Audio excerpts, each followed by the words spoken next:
Bismillahirrahmanirrahim. Assalamu alaikum, my dear class. This is Junior Islamia School and College and me, Rabia Latif. Beta, today we are going to start Surah Quraysh. आज हम सूरह कुरैश का तारुफ और शान नज़ूल पढ़ेंगे। आज के हमारे तदरीसी मकासद क्या होंगे?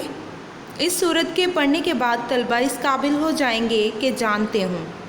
आप जब ये सूरत कंप्लीट करेंगे, पढ़ेंगे तर्जमे के साथ, तो आपको इन सारे सवालात के जवाबात मिल जाएंगे। जैसा कि क्वेश्चन नंबर 1, कुरैश कौन थे? नंबर 2, कुरैश मक्का पर अल्लाह ताला के अनामात और फ़ज़ाइल क्या हैं? अल्लाह ताला की इबादत क्यों ज़रूरी है?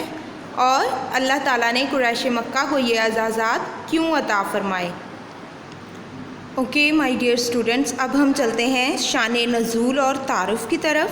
बेटा, इसमें से जो मेन पॉइंट्स थे वो मैंने यहाँ राइट कर दिए हैं। नंबर 1, कुरैश अरब का एक मुअज़्ज़ज़ कबीला था।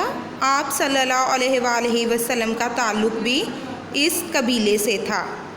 और नंबर 2, कबीला कुरैश पर अल्लाह ताला के वैसे तो बहुत से अनामात हैं पूरी मखलूक पर, लेकिन सूरह कुरैश में अल्लाह ताला के 2 ख़ुसूसी अनामात का ज़िक्र किया गया है, जो कि भूख में खाना खिलाना और खौफ में अमन देना है।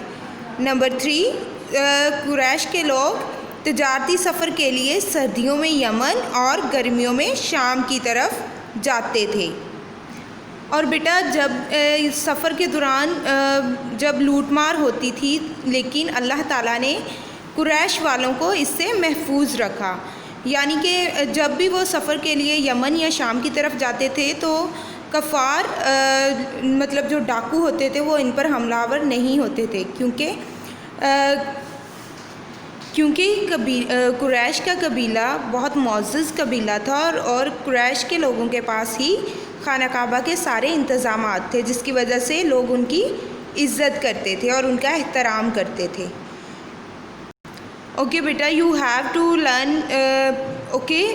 द तारुफ़ और शान नज़ूल। आपने अच्छे से पढ़ाई करनी है इसकी, और सूरह मैं आपके साथ शेयर कर रही हूँ, गौर से सुनना है तर्जमे के साथ। और आपका होमवर्क क्या होगा, आपने घर का काम क्या करना है, जब आप ये सूरत पढ़ लेंगे तो आपने घर के काम में तारुफ़ और शान नज़ूल में से 5 सवालात बनाने हैं और अपनी नोटबुक पर लिखने हैं। You have to share the picture of your notebook with me. Okay, आपने जो भी वर्क किया करना है वो मेरे साथ शेयर करें। And if you have any question about today's topic then you may ask. Okay बेटा, now it's time to say Allah हाफिज़। Stay home and stay safe.